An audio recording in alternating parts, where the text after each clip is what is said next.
Meus estimados irmãos e irmãs, muito boa noite. É sempre muito prazeroso a companhia de vocês todas as quartas-feiras, para que possamos juntos examinar essa obra com tantos chamados, com tantos ensinamentos, com tantos despertares de nossas almas, para que possamos compreender que somos filhos de Deus e Ele, como Pai misericordioso e bom, nos assiste sempre. Ninguém está desamparado, ninguém está deserdado.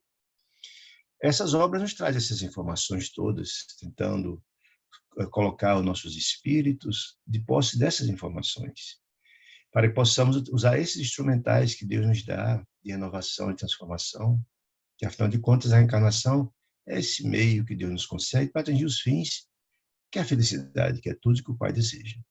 Portanto, essa obra magistral, que foi psicografada pelas mãos santificadas de Francisco Cândido Xavier, A Vida no Mundo Espiritual, ela é muito rica, muito rica. Estamos só na periferia desses conhecimentos, como diz Haroldo Dutra Dias. Estamos estudando a obra número 5 dessa maravilhosa série, chamada de No Mundo Maior. E hoje vamos estudar o capítulo 7, denominado Processo Redentor, processo de transformação. Nele vamos estudar um caso muito curioso de um irmão réprobo, de graves compromissos assumidos por crimes cometidos no passado, e mostra a atuação do Pai nesse trabalho de assistência, que Deus assiste os homens pelos homens, os irmãos mais velhos, os mais esclarecidos, sempre em nome do Pai, nos deu as mãos, no sentido de nos soerguer, de nos levantar, a cada um de nós. Nos capítulos passados, no 5 e no 6, vimos de forma maravilhosa, no 5, o poder do amor, da irmã Cipriana, poder transformador, de tocar o coração das pessoas e renovar-se, trabalho magistral. Né? Vimos também, no capítulo passado, o amparo fraternal, trabalho maravilhoso também da irmã Cipriana, de Calderari e de André Luiz.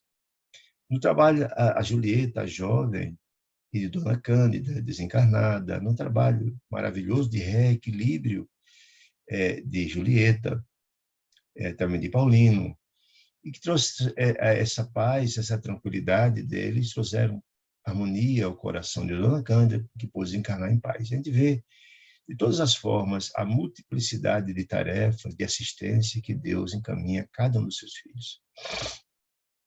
Lembrando que essa obra é o resultado de 7 dias de estudo de André Luiz, na companhia do benfeitor Calderaro, que assiste a várias criaturas encarnadas e desencarnadas em situação de profundo penúria, de profundo sofrimento, né?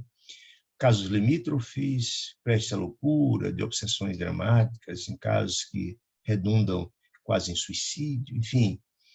É o que André Luiz chama de psicologia iluminativa, ou seja, há que ter um conhecimento e uma capacidade imensa de fazer um trabalho com um grau de dificuldade como esse. Então, começa assim André Luiz, nesse capítulo 7, diz ele: retirando-nos do hospital em noite que precedeu a desencarnação de Cândida, que é aquela senhorinha que estava moribunda, muito preocupada em deixar a única filha que estava com ela, já que 2 filhos se debandaram, não viviam com ela, que estava numa situação muito difícil, a menina numa situação de desespero, e a mãe também, que ia ficar essa menina sozinha no mundo.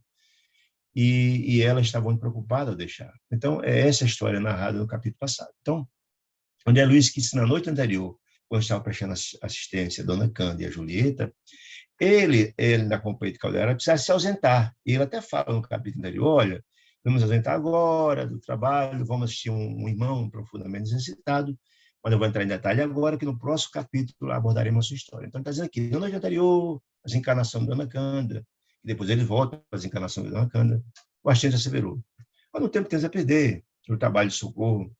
A prezada enferma, a Dona Cândida, absorveram muitas horas, porque o trabalho era complexo, etc. Mas nosso esforço, segundo ele, tem um especial escopo, ou seja, o objetivo de impedir a consumação desse processo de loucura, ou seja, exatamente essas patologias limítrofes ao qual Calderaro fazia parte. Então, lembrado que ele faz um trabalho sob a orientação de Eusébio, que tem uma instituição no mundo espiritual que tem um trabalho muito interessante, e etc. Muito bem. Então, o trabalho era esse. A rede de amparo espiritual, nesse sentido, é quase infinita. Então, está me dizendo que não é só a instituição que é organizada por Calderário, por Eusébio, que presta esse trabalho. Não. São inúmeras as colônias espirituais que desenvolvem tarefas assemelhadas, como nas múltiplas tarefas de assistência em várias searas. Na carne, aos encarnados, na região dos umbrais, na região das furnas, nas regiões infernais, e por aí vai. Então, o trabalho e o amor de Deus, a ninguém, a absolutamente ninguém, deixa de assistir. O amor de Deus a todos assistem, como diz Jesus, que Deus faz chover entre os justos e os injustos, os bons e os maus. Não há predileção de Deus, ao contrário, há o amor dele espraiado por todos os lugares, através dos seus emissários de amor, que são os filhos mais velhos, mais experientes, mais vivenciados. Muito bem. A positiva declaração de desarmonia mental, ou seja, numa situação que estava esse irmão que vai ser tratado, constitui sempre o término de uma longa luta. O que é que ele está dizendo com isso, gente? Eu lembro muito bem de uma tarefa do grande orador espiritual, nosso irmão Raul Teixeira, que ele fala, olha, Deus é Pai misericordioso e bom, que às vezes um desatino, cometemos um fato muito grave, às vezes um crime grave, que reverberará por séculos, às vezes, para desatar esse nó diante do comprometimento imenso. Mas Deus é tão bom, é Pai misericordioso e bom, que ele cobra a prestação. Eu acho maravilhoso, que é mais ou menos o que a Ana Luísa está dizendo aqui, a prestação. E deixa sempre a prestação mais complexa, mais dolorosa, por fim. Por quê? Porque é o momento que temos mais maturidade espiritual, temos mais capacidade de enfrentar com resignação, sem revolta, e tirar proveito, ou seja, educar os nossos espíritos. Então, é isso que está dizendo. Diz, olha, sendo uma situação dramática dessa, é normalmente o término de uma longa prova, de uma longa luta, quer dizer isso. Bom, claro está que não incluímos aqui, dentre esses graves dramas, disse ele, os casos puramente fisiológicos. Não se trata disso, disse ele. Em se tratando, por exemplo, da invasão de sífilis em matéria cerebral, ou seja, essa invasão de sífilis em matéria cerebral acarreta um problema pode levar à loucura, mas é de ordem física. Não tem aí uma conexão com questões, digamos assim, psicológicas ou espirituais pregressa. Não é. Não é reflexo de um passado e etc. Não. Esse é meramente fisiológico, fazendo isso. Ele está falando isso, né? Reportamos, disse ele, aos dramas íntimos, as doenças da alma, as angústias, as culpas, os remorsos, né? Das personalidades prisioneiras, da introversão, do desequilíbrio, dos fenômenos de involução, ou seja, pessoas que perderam o bonde do tempo, que perderam as oportunidades magníficas que Deus nos dá de auto-iluminar-se e esquecemos o chamado do Pai, de Deus que deseja felicitar dos seus filhos, e enveredamos por um caminho distintos, cometendo graves erros, ele está dizendo, né? E todos esses erros crassos, dramáticos, nos traz graves repercussões. Todo o mal feito tem que ser reparado, né? Por isso, vivemos num planeta de expiações e provas, expiações exatamente esses graves erros do passado que precisam ser reparados, né? Ou a provas precisamos aprender. Está dizendo isso, né? Muito bem. Das tragédias passionais, dos graves problemas de casais, etc., de episódios que deflagram todos os dias, milhares por semana, né? Aí volta a dizer o André Luiz, são casos que só uma psicologia muito avançada, como é praticada por Calderaro, é possível alcançar e poder ajudar esses quadros dramáticos e difíceis, né? Nas esferas de imediata luta, ou seja, próximo à Terra, ele quer explicar isso, onde nos achamos, lembramos que André Luiz vem de nosso lar, Calderaro também, são inúmeras as organizações socorristas dessa natureza, né? Próximo à costa da Terra, digo eu. Está lembrado no livro Obreiro da Vida Eterna, que é o livro quinto que estudamos recentemente, vimos a Casa Transitória Fabiano de Cristo, que é uma instituição desta natureza, que se presta assistência. Nosso lar e as milhares e milhares e milhares de colônias, todas elas têm um papel importantíssimo na assistência aos filhos de Deus, que aqui estagiam, que estão matriculados na Escola da Vida, aqui na Terra, esse grande educandário de alma, né? Disse ele. São inúmeros. É imprescindível, você não está dizendo que é aconselhável, é imprescindível, é fundamental, né? Amparar a mente humana da cruz planetária. Ou seja, se colocado aqui os filhos de Deus, que todos vêm para aprender, com seus graves dramas, e nós já vimos lá na explicação magistral de Calderaro, né? Os dramas são decorrentes, boa parte deles, dos erros pregressos. Quem somos nós? A somatória de tudo que fomos antes. E se fôssemos criaturas iluminadas, nós estaríamos aqui, estaríamos no outro degrau, no outro patamar. Se estamos aqui ainda, é porque lutamos gravemente para reformar nosso porão. Lembra do inconsciente, onde está reservado nossos erros do passado? E como esses erros refletem a vida de hoje, né? Está dizendo, ó, se não fosse a assistência dos emissários de Deus, como faríamos para avançar diante de tantas culpas, tantos remorsos, etc. Não. Então, isso que está dizendo que é imprescindível a assistência de Deus aos seus filhos mais atrasados, através dos filhos mais esclarecidos, né? Disse ele. A vasta escola terrestre, nós sabemos que a Terra é um grande educandário de almas, nesse planeta, que é apenas uma das moradas da casa do Pai, como diz Jesus, exige incessante, complexa colaboração espiritual. Claro. Lembra que todas as religiões falam disso, né? A doutrina católica fala que nós temos os anjos da guarda, a doutrina espírita fala que nós temos amigo espiritual, que são esses emissários de Deus. São esses irmãos mais velhos que nos auxiliam, nos assistem, nos orientam no nosso processo de redenção.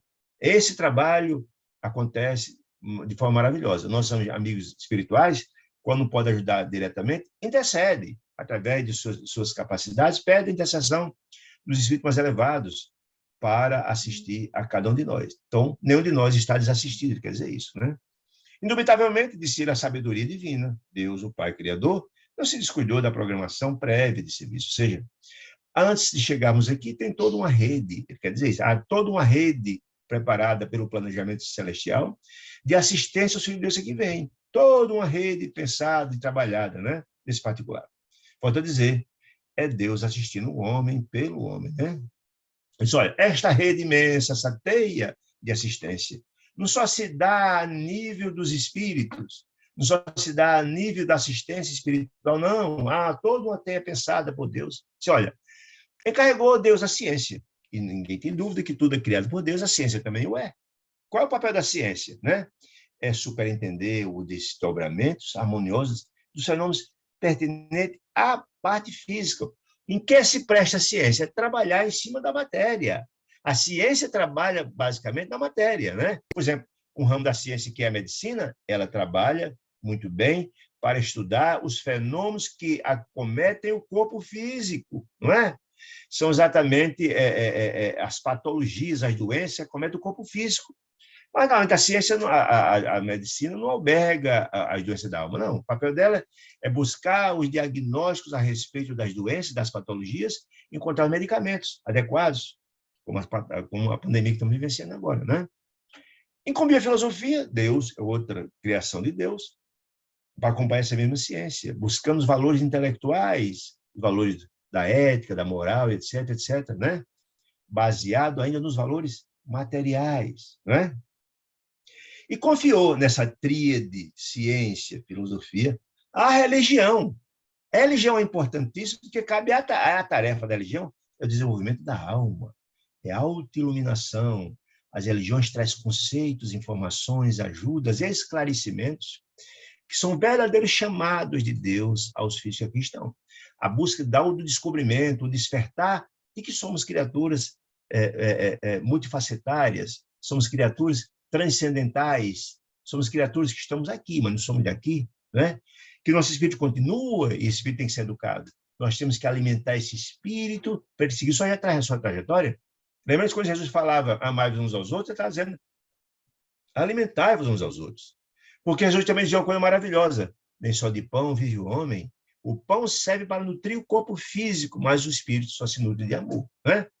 Então, é muito interessante. A religião tem esse papel magnífico do despertar, de dar assistência. Por isso, o trabalho incessante das equipes espirituais de assistir a cada um de nós para livrar-nos dos processos obsessivos, para iluminar, para dar educação, para despertar para a vida, que somos espíritos eternos e que temos uma jornada imensa pela frente, né? Proporciona a abençoadas luzes às religiões para a jornada de ascensão. Para ascender, temos que nos educar. Não é possível ascender, evoluir sem educação, notadamente a educação espiritual. Vemos criaturas que têm profunda educação material, pós-doutores, dando coisas do vento, absolutamente analfabetos do espírito, né? E a religião cabe esse papel importante. A crença religiosa, todavia, disse André Luiz, disse Calderaro, nos últimos anos, tem se revelado incapaz de tal cometimento. E por quê? Vocês estão lembrados, quando estudamos lá no livro, no livro Os Mensageiros, no capítulo 5, a magistral palestra de Telésio, do benfeitor Telésio, que ele faz um destrinchar maravilhoso a respeito disso. Diz ele lá no capítulo 5 que, infelizmente, as religiões, que são todas santas, ele diz muito claro, todas as religiões são criações de Deus, gente. Todas são santas em seus propósitos. Que propósito? Despertar a alma humana para o processo evolutivo. É buscar, educar os filhos de Deus na busca da ascensão espiritual. Todas são os seus propósitos. Não há prevalência de uma religião sobre outra. Não. Isso é importante a gente entender isso. Quando chegamos ao mundo espiritual, ninguém quer saber que a religião você tem, isso tem a menor importância, mas será certamente cobrado contas do que foi feito, as oportunidades que foram dadas. Como pais, como filhos, como trabalhador, enfim. Essa é que é a história. Então, as religiões têm esse papel. Tem esse papel de educar a alma humana. Mas ele diz, olha, infelizmente, nós estamos encontrando muitas dificuldades, mostrado incapazes. Por quê? Porque as religiões ficam brigando entre si para mostrar quem tem prevalência, que é mais importante, que é melhor, que é pior. Isso é um grave erro, um grave erro. No de Telésio, segundo ele, é a incompreensão dos bons. Ou seja, as religiões que têm um papel de educar deviam estar irmanadas, todos estão do mesmo lado, ajudando a Deus no processo de despertamento e educação dos filhos de Deus que aqui estão. E ficam brigando entre si. Isso fragiliza profundamente esse trabalho de educação do despertar para a vida maior, né? Falta o pessoal adequado. Por que falta o pessoal adequado, né? Ele vai explicar por isso. Enquanto ele diz, por que falta o pessoal adequado? Porque mudar é difícil demais. Vamos explicar um pouquinho mais na frente sobre isso. Enquanto a edificação científica, ou seja, a ciência no mundo se apresenta como uma árvore gigantesca, basta ver que o desenvolvimento científico tem sido espetacular. Na multiplicidade de áreas, basta ver o desenvolvimento da ciência, o desenvolvimento da medicina. Hoje nós temos capacidade de fazer um transplante de face, de coração, né? Nós temos o desenvolvimento da telemática, é uma coisa extraordinária. Hoje o homem manda engenhos ao espaço para fotografar as galáxias, isso é um desenvolvimento extraordinário, não é? Hoje, imprime numa impressora 3D um automóvel inteiro. Não é brincadeira. Então, indubitavelmente, a ciência avançou de forma extraordinária. Por isso que ele fala que a educação científica é como uma gigantesca árvore de vários tentáculos que avançou, se desenvolveu muito. Abrigando seu ramo, segundo eles, teorias, raciocínios, inteligências encarnadas. Mas a religião, segundo ele, dividida em inúmeros setores, ou seja, várias religiões criadas por Deus, para cada um se identifique com cada uma delas, e extraia delas os ensinos, os subsídios para o processo de despertamento, né? Dá a ideia de erva raquítica, a definhar no solo. Por quê? A gente não conseguia obter o mesmo progresso da evolução espiritual religiosa, porque a gente fica brigando entre si. É isso que ele falou aqui, da incompreensão dos bons. Ou seja, nós conseguimos, por isso, a Terra está no estágio que está. Se tivéssemos obtido o mesmo progresso que a ciência obteve no campo da religiosidade, da moralidade, o planeta tem outra conjuntura, tinha outro patamar de desenvolvimento. Então, nós temos um povo ainda com muito conhecimento científico, muito desenvolvimento do conhecimento, mas em moralidade nós estamos muito aquém. Por isso, vemos todo dia o cometimento de crimes terríveis, hediondos, guerras, injustiças, misérias, por aí vai. Né? Muito bem. Aí já ficou explicando. O amor divino, porém, não ignora os obstáculos. Deus sabe das dificuldades no ciclo da fé. Deus tem essa compreensão. Mas, olha, se a investigação do conhecimento basta, ou seja, você enveredar no conhecimento do científico, intelectual, é fácil. Tem os compêndios religiosos, você estuda. Se tiver as condições de intelectude e as condições materiais, você vai atingir um grau evolutivo do conhecimento. Ele está explicando, está fazendo um paralelo do conhecimento material com o espiritual. Isso, olha, ele está dizendo, basta o valor intelectual, está dizendo. O problema religioso demanda altas possibilidades de sentimento. Ou seja, o trabalho do processo da evolução espiritual é muito difícil. Por que é muito difícil? Porque o conhecimento convencional, você basta ter as condições de intelectude, as condições de estudar, e você vai conseguir o conhecimento. Por isso que aí nós temos, como falei há pouco tempo, pós-doutores analfabetos espirituais. Uma coisa é independente da outra. Você pode ver alguém que é analfabeto do ponto de vista científico, mas tem grande elevação espiritual. São duas coisas distintas. E por quê?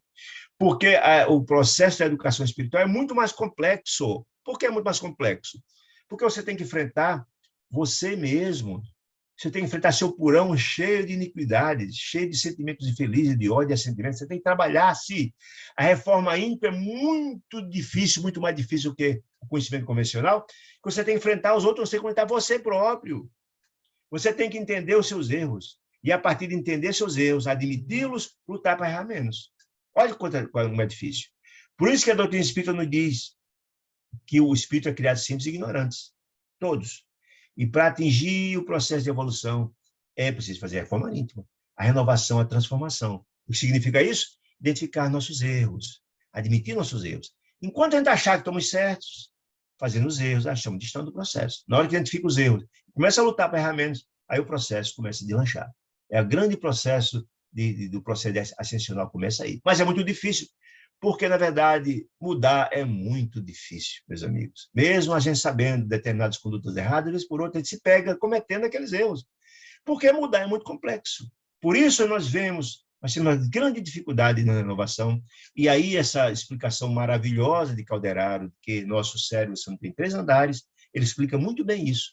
Como, infelizmente, essas informações do pretérito, esse homem velho que habita no porão, esse homem velho reflete muito nas decisões de hoje. Para a gente dar luminescência a esse homem novo, o Deus interior que a gente tem em fagulha, por isso Jesus falava que nós somos um Deus em potencial, é uma luta imensa para vencer o homem velho. É preciso muita persistência, muita determinação, muita religiosidade, muita vontade, muita renúncia, muito amor, muita caridade, fraternidade, que é coisa muito difícil de praticar. Porque mudar é muito difícil mesmo. Por isso o processo evolutivo é tão lento, muito lento, né? Muito bem. A primeira, disse ele explicou já aqui, né? E a segunda, que é a espiritual, implica em renúncia, vocação para renúncia, que poucos, quase todos nós, não temos ainda. O próprio Calderaro disse que ainda não era possuidor, né? Daquele amor fraternal, divino. Ele, imagine nós, né? Como estamos distantes disso, né? Muito bem. À vista disso, segundo ele, colaborando com os trabalhadores decididos, colaborando. Inúmeras religiões de auxiliares e visíveis ao olhar humano se desdobram em toda parte, socorrendo os que sofrem, incentivando os que prosperam firmemente o bem, melhorando sempre. Ou seja, aí a informação é importante, que volto a dizer, as religiões são importantíssimas no processo de despertamento, mas não há preponderância. Ou seja, Deus não é seletivo. Não, isso é um erro. Por algumas pessoas, não, eu sou espírita, eu sou evangélico, eu sou católico, estou salvo. Isso é uma bobagem sem tamanho. Não. Quando Deus encaminha seus emissários de amor, encaminha indistintamente a seus filhos todos. Não há predileção de A, nem de B, nem de C. Volto a dizer, quando chegar ao mundo espiritual, ninguém quer saber que religião você teve. Zero importância isso. Porque as religiões são importantes, desde que você extraia dessas religiões as informações e coloque em suas vidas. Renove-se. Mas só pelo fato de dizer que é aderente à religião A, B ou C, isso significa nada, absolutamente nada, nada. Né? Então, isso é um equívoco grande. Não, nós precisamos nos reformar. Se é uma criatura melhor, isso é que interessa. Não importa que você tem religião, qual é a dela. Não. Se você está lá e não assimila as informações e coloca em prática, isso não tem valor algum. Né? Está dizendo isso. Né? Então, olha, neste esforço, que esforço? De socorro de Deus aos seus filhos. Ele está explicando isso. Aos que sofrem, incentivando os que, sim, portanto, disse ele, esse esforço em torno da mente encarnada, os irmãos que aqui estão, é extenso e múltiplo. Esse trabalho é de uma multiplicidade, é multifacetário. As tarefas dos emissários de amor no socorro aos filhos de Deus que aqui estão são gigantescas. A gente tem visto na literatura espírita, na coleção da André Luiz, a multiplicidade de tarefas, muitas e muitas e muitas e muitas. E, na verdade, claro que não são abordadas todas, não. É apenas amostragens para a gente despertar. Primeiro, a grandiosidade do amor de Deus a cada um dos seus filhos, que não abandona a ninguém. Esse é o grande objetivo. Mas a multiplicidade de tarefas é muito maior. André Luiz traz só pinceladas aqui para a gente entender, só para a gente compreender como a rede é gigante, gigante de serviço de Deus e seus filhos. Muito bem. Forçoso é convite, disse Calderaro. No entanto, que se o programa dá motivo a preocupações, também nos dá muito prazer. O que é que quer dizer com isso? As preocupações são múltiplas pelos quadros dolorosos que enfrentam. Mas por que é fonte de prazer? Aí, experimentamos o contentamento de irmãos mais velhos, capazes de prestar auxílio aos mais novos. O que quer dizer com isso, meus amigos queridos? Todos nós, não obstante a tarefa ser hercúlea e o sofrimento ser tamanho, mas esses emissários de amor vão beber na fonte fecunda dos irmãos mais velhos. Quem? Dos benfeitores espirituais que guiam a humanidade, né? Os irmãos que têm uma rede imensa de auxílio. Imagine quantas criaturas, quantos benfeitores, quantos grupos de trabalho são, por exemplo, capitaneados por Bezerra de Menezes? Imensos, imensos. Ou seja, cabe a responsabilidade dele é gigantesca de orientar uma infinidade de instituições, uma infinidade de grupos de trabalho que são subordinados a ele. Quanto mais elevado esses espíritos, mais tem uma teia de trabalho, uma gama muito grande. Eu disse, Divaldo Pereira Franco, que quando Dr. Bezerra completou 50 anos de erraticidade, foi convidado para ascender a muito mais elevados. E ele abriu mão, pedindo para continuar assistindo os irmãos da Terra. Em 100 anos, foi feita uma grande solenidade no mundo espiritual. Foi oferecido de novo a ascender, e ele rogou ao Pai, através da Virgem Maria, para ficar por aqui enquanto houvesse dor e sofrimento na Terra. Imagine, meus irmãos queridos, a quantidade de equipes que são subornadas a uma criatura dessa. Doutor Bezerra dirige, digamos assim, amigo, orientador espiritual de uma infinidade de casas espíritas pelo Brasil inteiro e até na América Latina. Você imagina o tamanho do espírito como esse, né? Diz, olha, dá muito trabalho, mas é muito prazeroso, porque a gente vai beber na fonte desses espíritos sublimados, como Eros Bassanufo, como tantos outros, né? Indiscutivelmente, se eles somos, em humanidade, uma só família. Não há dúvida quanto a isso, né, gente? Que descendemos do mesmo tronco ancestral. Jesus assim afirmou várias vezes, especialmente na única oração que nos ensinou: Pai nosso que está no céu, então todos somos filhos de Deus. E aqui Calderaro reafirma isso. Verificando, pausa, diz André Luiz, ele continua. Como se espera, disse Calderaro, entretanto, da administração... André Luiz perguntou, como se opera essa administração de nosso auxílio? André Luiz curioso. Escuta, como é que é feito? De onde promana essas ordens? Qual é o critério para esse trabalho acontecer? Aí ele pergunta, indiscriminadamente, esses auxílios? Como é que é feito isso? Aí Calderaro diz, não funciona assim. O senso de ordem preside-nos a atividade em todas as circunstâncias. Ou seja, o que quer dizer o senso de ordem? Não existe, gente. Quantos mundos mais felizes, mais a organização é imensa. Não há improviso no mundo superior. Não existe. Há toda uma concatenação de socorro e de assistência. Eu terminei de falar aqui há pouco tempo do Dr. Bezerra de Menezes, que tem uma infinidade de equipes subordinadas a ele. E é assim que funciona. Tudo tem um critério. Não existe só há improviso onde não há evolução. Onde há evolução, e nós vemos, por exemplo, a organização do nosso lar é muito mais complexa, muito mais perfeita do que a da Terra. E quanto mais elevado for, mais a organização é perfeita. Estão dizendo, não funciona assim, não. Tudo a ordem, tudo é organizado e tudo é meticulosamente planejado, né? Assim, quase sempre, olha que interessante essa explicação dele, quase sempre, esses auxílios são força da intercessão de determinados processos de ajuda. Ou seja, lembra que a gente estudou aqui vários processos de intercessão? Nós vimos no capítulo passado a mãezinha Cândida pedindo intercessão por Julieta. Vimos lá? Vimos o próprio caso de André Luiz lá no nosso lar, que ele foi resgatado do umbral 8 anos depois por intercessão da mãezinha. Então, a intercessão é uma praxe. E como é feita essa intercessão? Através da oração. Através do mérito que tem os espíritos mais elevados, que amam, diz André Luiz, que não tem um espírito infeliz, que não tem um mais feliz que o ama, que intercede por ele. Então, esse é o processo, disse ele, através da oração. Tá? Aí está dizendo aqui. A prece, a oração, é o instrumento.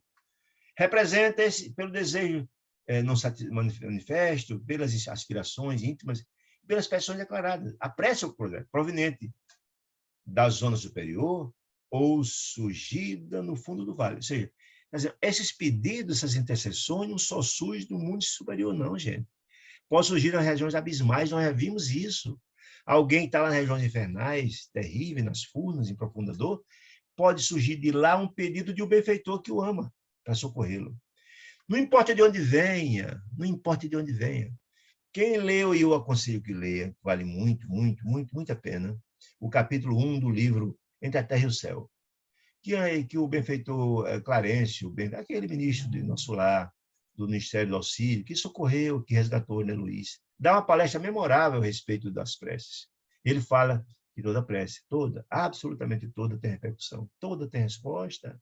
É nesse sentido que estou dizendo. Por exemplo, não importa de onde venha a prece, não importa. Ela reverbera. Não como a gente imagina e quer, porque muitas vezes a gente pede o que não vai nos fazer bem. Deus é que sabe o que é melhor e depende do mérito de cada um de nós, né? Muito bem. Aí ele disse, a rigor, no fundo vale, onde se agitam as paixões humanas é a rigor, ascendente de nossas atividades. Ou seja, normalmente vem as determinações dos ascendentes, dos espíritos mais elevados, que chegam os pedidos, é deliberado, e daí vem as providências. Como agora, nós vamos ver a providência agora de Calderaro e André Luiz, decorrente do pedido de intercessão. É um exemplo disso, né? Muito bem. Dispunhamos a formular outras perguntas, André Luiz, a respeito das velhas separações religiosas, das brigas entre religiões, quando Calderaro, ouvindo a ponderação, o que significa isso? Os espíritos mais elevados têm essa capacidade de captar o pensamento, né? Nós já vimos isso várias vezes, né? Muito bem. Ele só olha e acrescentou. Não aludimos aqui à oração ou às inspirações em decorrente de correntes idealísticas determinadas. Não. O disco não interessa. Olha a informação que está dizendo. Não importa de onde venha, se é católico, se é espírita, se é evangélico, não tem a menor importância. Porque Deus não é parcial. Deus não é parcial. Deus não é seletivo. Chegou o pedido, Deus encaminha para assistência, não interessa de onde ele vem, se tem religião, se não tem, não interessa isso. A assistência vai. Deus não é seletivo, né? Não importa a origem de si. Colaboramos com o Espírito Eterno. São todos filhos de Deus. Lembra? São parte da mesma família? Família universal, são todos filhos de Deus, né? E sua ascensão à zona divina, aduzindo novas forças ao bem. Esse é o grande objetivo, né? Onde ele se encontra, independentemente das formas dogmáticas. Não importa aqui que religião quer dizer isso, né? Ou não, ele está explicando isso. Onde ele se manifeste nos ciclos humanos. Porque Deus é imparcial, nós sabemos disso, né? Nosso problema não é de favoritismo, nem deveria ser, senão Deus não seria o Pai misericordioso e bom, se fosse assim, né? Senão de espiritualidade superior, mercê da união dos valores substanciados em favor da vida melhor. É isso. Aí ele começou a explicar. A essa altura, recebia... É isso? Acho que eu passei dois aqui. Muito bem. A essa altura dessa explanação de Calderaro tão maravilhosa e esclarecedora, nas lições recebidas na palestra, enquanto movimentávamos-nos, atingimos uma residência, onde deveria ser feito o socorro e assistência. Um jardim bem cuidado e tal. Aí disse aqui, temos aqui, disse o instrutor, um companheiro em grande sofrimento, decorrente de outras épocas, ou seja, é um grande débito decorrente do passado. É uma dívida contraída há muitos anos e por isso reverbera até hoje. Reencarnado em dolorosas condições. Lembra que ele falou lá atrás que normalmente uma grande provação é decorrente do final de uma dívida? É o caso aqui. Ele faz explicação lá atrás. Eu gosto mais da didática de André Luiz porque ela é muito esclarecedora. Ela é concatenada para a gente entender o raciocínio. Muito bem. De algumas semanas para cá, assisto-lhe a mãezinha. Veja que a assistência que vai ser dada hoje é a mãe dessa criatura infeliz. Por quê? Porque essa mãezinha precisa ser fortalecida para enfrentar a rude provação do filho, mas ela também. Você vê que as condições são dramáticas. E se não tiver uma mãe com um coração muito devotado, muito cheio de renúncia e amor, não suportaria a provação dessa natureza, né? Há algumas semanas vem assistindo a mãezinha, através de passe e reconfortante. Ele vem assistir a mãezinha, porque a mãe assistida, melhorada e fortalecida, também ajuda e fortalece o filhinho, né? Em virtude de horrível estrutura orgânica do filho, ou seja, o filho é completamente deformado, fisicamente falando, horrível, o corpo físico é deformado. E por quê, meus amigos queridos? Já explicamos que o perispírito é plástico, é uma matéria plástica, moldável.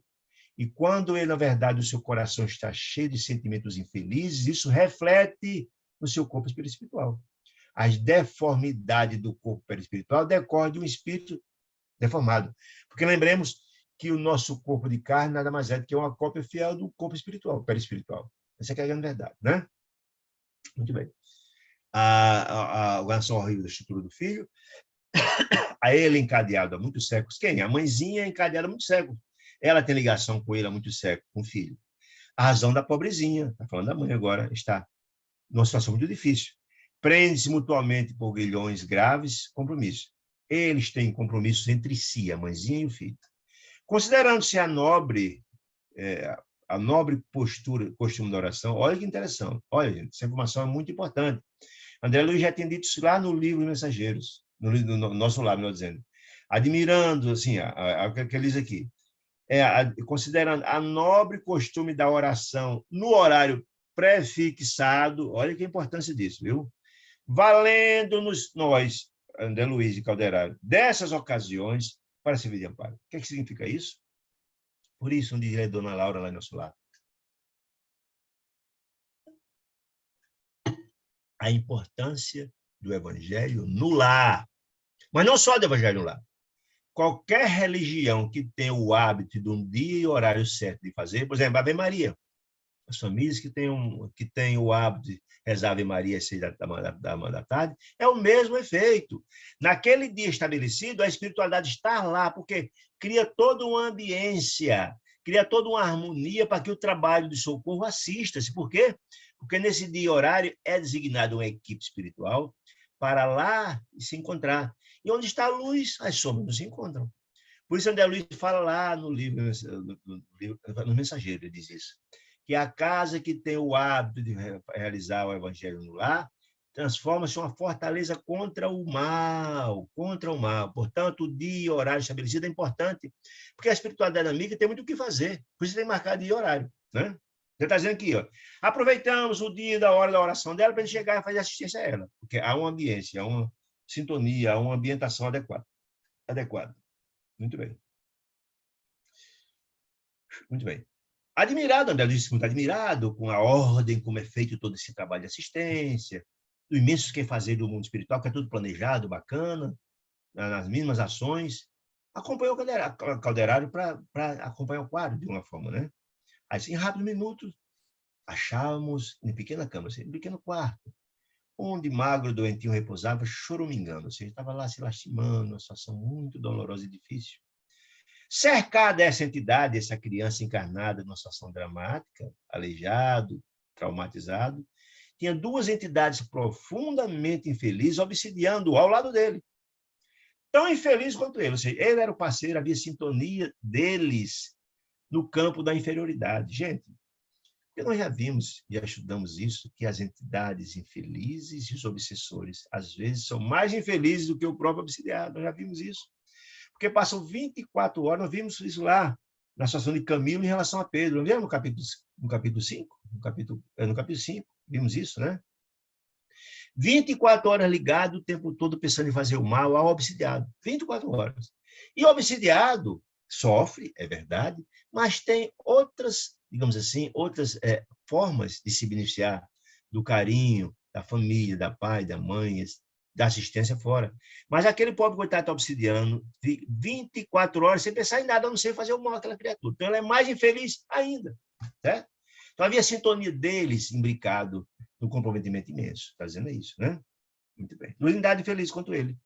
Pelo estranho aspecto que se apresentava. Significa isso? Que também o perispírito das entidades obsidiadas eram horríveis, deformados. Por quê?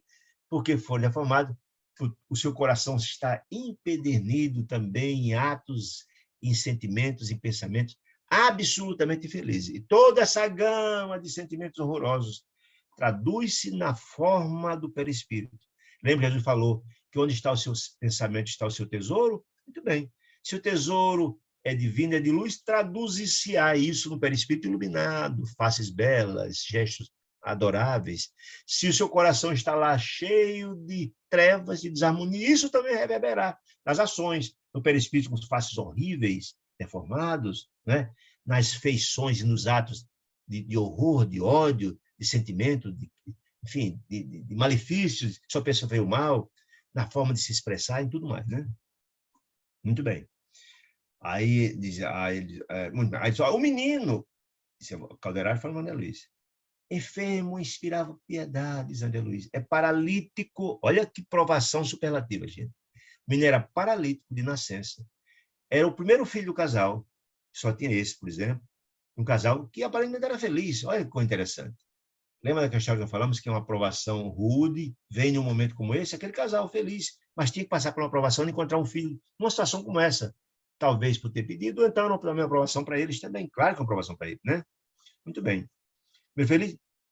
O menino tinha aparentemente 8 anos, era uma criança ainda, formou calderário, indicando, olha que provação terrível. O menino tinha o corpo todo aleijado, paralítico, não falava, não andava, não podia sentar, coitado, deitado o tempo todo. Vê muito mal, quase nada ouve, imagine. Psiquicamente, porém, tinha vida, ou seja, na esfera humana, o corpo físico dele era praticamente zero. Não andava, não falava, quase não via, não via. Pronto. Terrível. Segundo a cama, aleijada, etc, etc, com o corpo deformado. Mas, psicamente, incidia influenciação das entidades infelizes que os obsidiavam, né? Porém, tem a vida, esse menino tem a vida de um sentenciado, de um condenado, ele quer dizer isso, a cumprir severa pena que fora lavrado por alimento. Significa isso? Eu vivo dizendo isso, é importante, que a doutrina espírita fala. A nossa mente culpada é o tribunal mais inclemente de todos. É ela que cobra, não é Deus que cobra, não. A nossa mente culpada é que cobra, que nos faz descer o porão. Lembra o porão? Dos remorsos, das culpas? Pronto, você desce lá, chama todo aquele mal que você fez, está o tempo todo juntinho de você. Não deixa você sair dali, está preso. Enquanto você não conseguir ser tocado pelo amor e se desligar disso, você fica lá preso. Por isso evoluir é tão difícil, gente. Evoluir é difícil mesmo, mudar é muito complicado, né? Muito bem. A Caldeira diz, há 2 séculos essa criatura, esse menino, está lá deformado, que não fala, não. Há 2 séculos decretou a morte de muitos compatriotas numa insurreição civil. Havia uma guerra civil e ele aproveitou esse momento de balbúrdia, de confusão, para perseguir e matar os seus desafetos. Imagine só, matou cruelmente muitas criaturas. E essa dívida ficou. 2 séculos, gente. 200 anos de sofrimento. 200. É aquela história que nós falamos. Num ato, você comete um crime gravíssimo e Deus cobra a prestação.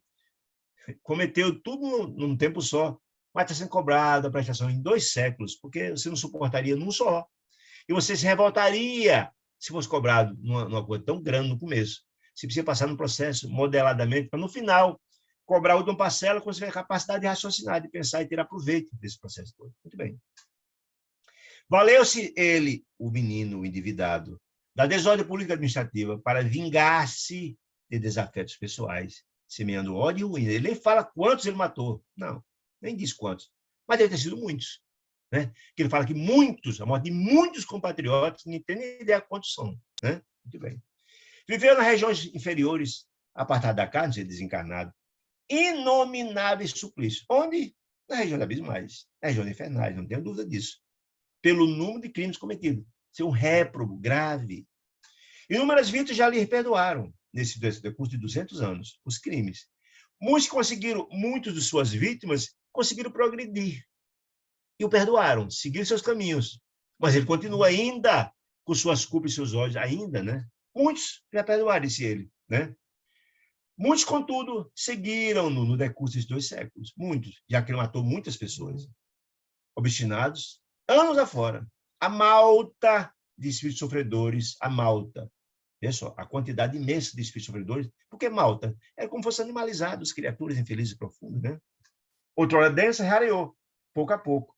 Até que se reduziu aos 2 últimos inimigos. Hoje, em processo final de transformação. Veja, gente, vejam só que coisa maravilhosa. Porque, mesmo cometendo desatinos dramáticos, matou-se muita gente, etc, etc, mas Deus é um filho de Deus, gente. É um filho de Deus. E como filho de Deus, todos nós está fadado o processo do progresso espiritual. Aliás, tudo que Deus cria progride. A fauna, os animais progridem, avançam, desenvolvem-se. A flora, as florestas desenvolvem-se. Os planetas desenvolvem. Por que o homem não viria desenvolver? Então, por isso que não existe inferno. Não. Inferno é aquele inferno temporário, que você está fruto dos seus próprios erros, é a colheita. Mas você é filho de Deus. E as possibilidades são múltiplas, como aqui. São espíritos, os 3 passaram por dramas terríveis, cometeram graves erros, mas está aqui Deus assistindo, aqui Calderário, André Luiz assistindo. A gente viu aqui o casamento da irmã Cipriana, todos a serviço do Pai. Em nome do Pai, dando a mão, visando retirá-los das furnas, das dores, do lamaçal, né? Muito bem. Então, não só o rapaz, o menininho de 8 anos, que está em profundo sofrimento, está saindo desse processo, mas também as duas entidades infelizes, tanto quanto eles, todos deformados, também estão passando. Porque é uma coisa interessantíssima, gente, que precisa entender. Na hora que educa o obsidiado, indiretamente educa também o obsessor. Porque eles sentem as transformações, sentem o trabalho de assistência sendo feito àquele obsidiado e assimilam de alguma forma. Lembra o caso lá de Camilo, que tinha um ódio brutal sobre Pedro? E o trabalho da espiritualidade, através da capacidade de Cipriana, do seu divino amor fraternal, que tocou o coração dele? É isso, porque são todos filhos de Deus. Essa é que é interessante. Com as lutas acremente vividas em sombrias e dantescas furnas, nos abismos, certamente, de sofrimento, o desgraçado menino apresentou-se para esta fase conclusiva de resgate. Ou seja, ele foi resgatado daquelas regiões abismais de dor e sofrimento, reencarnou em toda uma programação capitaneada pelos benfeitores que intercederam por ele, visando o seu progresso, processo de renovação. Dentre esses está a mãezinha, que vamos ver que é uma mulher nobre, espiritualizada, magnífica, que está dando uma contribuição extraordinária pelos laços que desfrutam, que eles estão ligados, e ela vem auxílio filho, aceitando uma missão dificílima de resgatá-lo, né? Muito bem. Muito bem. O propósito, assim, resgate conseguiu, assim, a presente reencarnação, com o propósito de completar sua cura, em cujo processo se encontra faz muitos anos. É a bondade de Deus aí materializada, né? A paisagem era triste, dizem eles, enternecedora daquela criança, doente, com ossos aparentes, carnes quase transparentes, magérrima, os ossos à flor da pele, né? Pela idade, deveria ser uma criança bela e feliz, mas infelizmente não era acontecer isso. Ali, achava-se imóvel, não podia andar, nada, né? Falar, etc.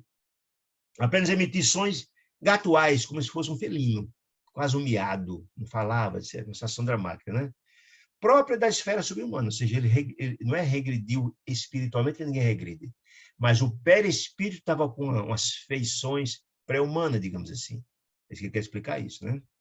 Com respeito ao devido à dor, disse ele, com a observação imposta pela ciência, com respeito à dor e com a observação imposta pela ciência, verificamos que o pequeno paralítico assemelhava, olha que coisa impressionante, a fisionomia perispirítica, que também estava no corpo humano, a um descendente de símio aperfeiçoado, um macacoide. Estou explicando isso. E o tamanho da deformidade desse corpo, desse menino, dessa criaturinha monstruosa, né? Fisicamente falando. Né? Sim, diz a Calderari, o espírito não retroage. Espiritualmente, não. Na sua condição, não. Em hipótese alguma, explicou Calderari. Todavia, as formas... Lembra nós falamos que o perispírito é plástico, é amoldável, tanto para a beleza como para a feiura, em função do que está em seu coração? Muito bem. As formas de manifestação, quando o corpo se apresenta, ou no perispírito também, podem sofrer degenerescência, transformação, né? De modo a facilitar o processo regenerativo. Significa isso, gente. Porque a dor ensina a gemer, não diz a história popular? Toda aquela aparência dolorosa e difícil vai, de alguma sorte, atender, digamos assim, à cobrança terrível da mente culpada. E essas dores vão gradativamente amoldando o homem. A dificuldade, o sofrimento vai amoldando. Se fizer tudo isso, não tivesse consequência nenhuma, como é que seria o resgate? Não é? Por isso que a dor ensina a gemer é um fato. Pelas suas dores, pelas suas patologias, pelos seus problemas, você vai enfrentar dificuldades, o sofrimento, vai quitando gradativamente. Aí só, todo mal, reforçando o que eu falei, todo mal e todo bem praticados na vida impõe modificações em seu quadro representativo. Ou seja, as feições humanas são amoldadas em função do bem ou do mal. Mais belas, mais diáfanas, mais aperfeiçoadas ou mais horríveis, em função do que temos no nosso coração. Nosso licenciado amigo envenenou para muito tempo os centros ativos da organização perispiritual. Esse veneno do ódio, etc., etc., transformou seu perispírito. Cercado de inimigos e desafetos, fruto da atividade criminosa a que se consagrou voluntariamente. Foi um desejo dele. Nunca faltou a ciência de Deus, mas ele trilhou esse caminho, do caminho do crime, permanece quase embotado, abatido pelas sombras. Ou seja, ele sofre a dor muito grande dessa cobrança da sua própria mente, resultados são os tremendos erros. Ou seja, isso é acolher tudo que ele plantou, né? É a lei de causa e efeito, que tão bem estudada na doutrina espírita. No campo consciencial, chora. Ou seja, a consciência dele, culpada, chora de remorso, de culpa. Chora e debate-se sobre o aguilhão da reminiscência. Ou seja, as lembranças do passado torturante, dos crimes que cometeu, das mortes, etc, etc, etc. Que lhe parecem intérminas, porque, volto a dizer, se contrai uma dívida num tempo curto, mas ela é tão grandiosa que se espalha no tempo, até ser paga. E Jesus, que ninguém chega lá sem pagar ceitil por ceitil, né? É um processo, né? Mas os sentidos físicos, de natureza física, mantêm-se obnubilados, ou seja, não tem consciência, a parte física, mas a mente sim, né? A maneira de potência desequilibrada sem rumo. Os pensamentos de revolta e de vingança emitidos por aqueles os quais deliberadamente ofendeu, ou seja, os verdugos, os dois obsessores, vergastaram e transformaram o corpo espiritual. Por mais de 100 anos consecutivos, não é pouca coisa não, gente, não é pouca coisa, 100 anos consecutivos, mandando aquelas energias de ódio, de ódio, de ódio, de ódio, que quando manda esse pensamento de ódio, ele relembra imediatamente da sua culpa, vai para o porão e fica ali embotado, não sai do canto, não consegue progredir. Ou seja, está lá no inconsciente, o seu consciente que é o hoje não consegue progredir, porque o tempo todo é lembrado esse sentimento de culpa e as energias das entidades infelizes faz o tempo todo ele prender ali, né? Aí diz, olha, por mais de 100 anos consecutivos, como choques de desintegração, que são aplicados às entidades felizes, a personalidade, infeliz, distante é o acesso da zona alta do ser, onde situamos o castelo das nações superiores, né? Em vão se debateu no campo do esforço presente, isto é, a altura da região em que se localiza as energias do motor. O que quer dizer isso, gente? Como, na verdade, ele está com o coração cheio de sentimentos infelizes, de remorso, de ódio, e o tempo todo as entidades infelizes relembrando, aplicando energia deletéria, lembrando do que ele cometeu, ele não tem condições de avançar aquele terceiro andar do cérebro que o Caldeirão explicou tanto. Ou seja,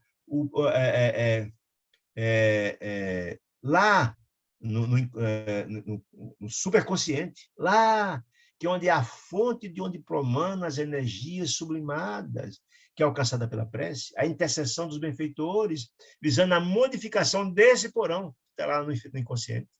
Então, o consciente se estagna, ele não consegue progredir, fica ali marcando passo, porque o tempo todo ele não consegue modificar. O consciente é o hoje, é o andar do meio, mas não consegue trabalhar esse andar do meio porque ele não tem acesso aos estímulos do superconsciente, do divino, não faz oração, não tem paz de espírito para praticar no campo do bem, trabalhar no campo do bem, que a renovação se dá por aí, é o trabalho no campo do bem, e onde oferimos essa possibilidade com o estímulo que vem da espiritualidade maior, né? Tu está no campo de força presente, né? E é que os adversários implacáveis, apegando-se a ele, através da influência direta, compeliram-lhe a mente a se fixar os impulsos automáticos no império dos instintos. Ou seja, voltar ao porão, relembrar, olha, você matou tanto, você fez isso, fez aquilo. Ele não consegue sair dali. Ele não consegue fazer a faxina interna do seu porão, não consegue fazer a reforma íntima, não consegue avançar. Quer dizer isso, né? Permitiu a lei que assim acontecesse naturalmente, porque a conduta de nosso infortunado irmão fora de um jaguar que se aproveita da força para dominar e ferir. O que significa isso? O jaguar é uma onça pintada, gente, que só pensa em matar. E matar é o instinto animal. Ele não usou o amor, ele estava no campo do instinto, no campo da animalidade. E toda vez que ele faz deliberadamente isso, a punição é grande, porque já tem a compreensão das coisas. Deixou seu instinto de animal prevalecer sobre o raciocínio, o amor, o pensamento, a compreensão, né? Aí diz, olha, os abusos da autoridade por ele era uma autoridade importante naquela época, naquela revolta, ele era uma autoridade importante, usou seu posto de autoridade, de destaque, ao invés de proteger a coletividade, cometeu faltas graves, perseguiu e matou seus desafetos. Olha que coisa grave. Aí é muito mais grave. Ele tinha uma autoridade que lhe foi delegada por Deus para fazer o bem, e ele utilizou para o mal. Os abusos da razão da autoridade constituem faltas graves ante o eterno governo, diante de Deus. O abuso da autoridade concedida, isso tem graves consequências. Ele está dizendo isso, né? Então, Calderaro fitou e perguntou, você entendeu, André Luiz? Você entendeu as implicações disso? E André Luiz compreendeu e mandou para a gente também alertar nossas condutas. Como é que a gente age, por exemplo, os nossos trabalhadores domésticos, nos trabalhos, nos postos que ocupamos de chefia, como é que a gente age em relação a eles? Como é que a gente age quando alguém nos procura pedindo socorro? Será que a gente não age também como esse irmão infeliz? É para a gente despertar mesmo, né? Muito bem. Continuou. Espiritualmente, disse o Calderaro, este pobre doente não regrediu. Espiritualmente, não. O espírito está lá, marcando passo. Ele não consegue voltar. Está lá no caminho. Né? Não progrediu. Mas o processo de evolução, que constitui o serviço do Espírito Divino, o trabalho no campo do bem, através de milênios afetuados por o glorioso destino, foi por ele mesmo espezinhado, gente. Espezinhado. Ou seja, ele perdeu todas as oportunidades que Deus lhes deu de progredir, de avançar. Perdeu as oportunidades. Ficou ali marcando passo, não saiu do canto. Né?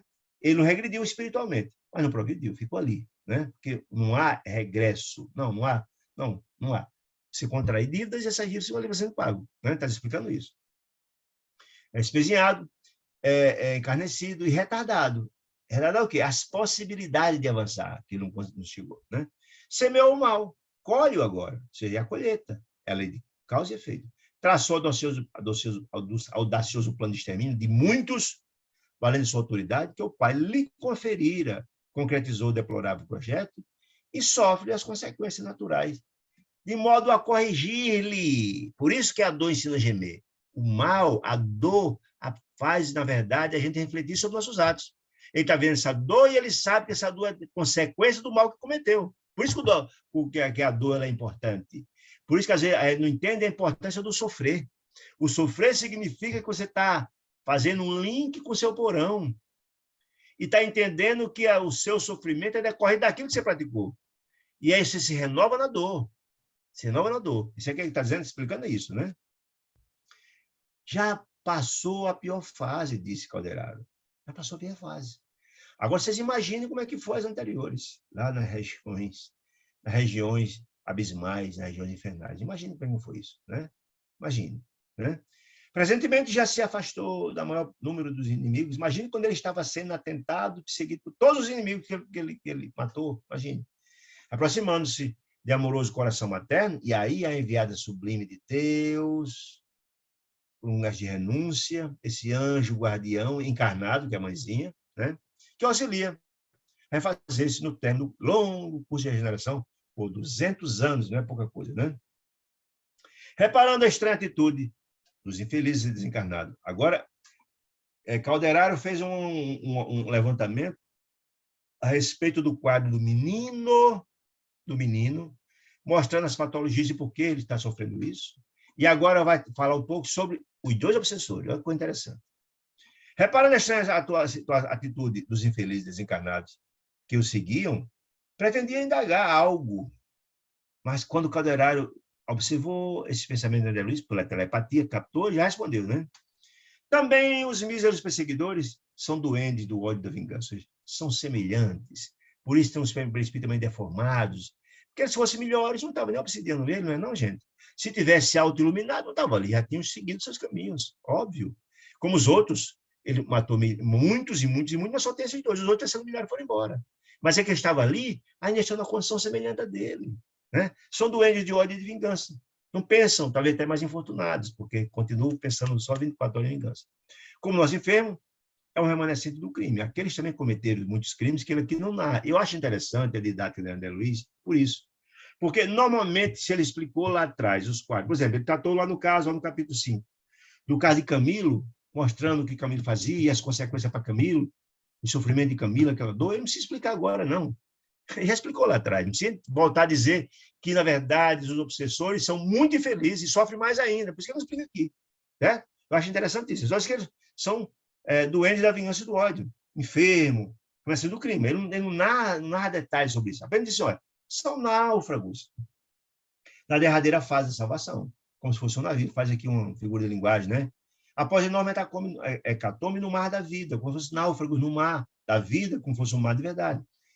onde se perderam por muitos anos, por incapacidade de usar a bússola do perdão. Ou seja, se ele tivesse perdoado como os outros, ele não estava mais ali sofrendo, né? Tinha seguido os caminhos, a autoiluminação. Mas se ainda estão ali, é porque ainda continuam, ainda náufrago desse mar da vida, não conseguem se acertar ainda, porque a sua absoluta incapacidade de perdoar, quando fazendo mal ao menino, e mal a eles próprios, porque todo mal feito terá que ser recomeçado, terá que, na verdade, ser pago.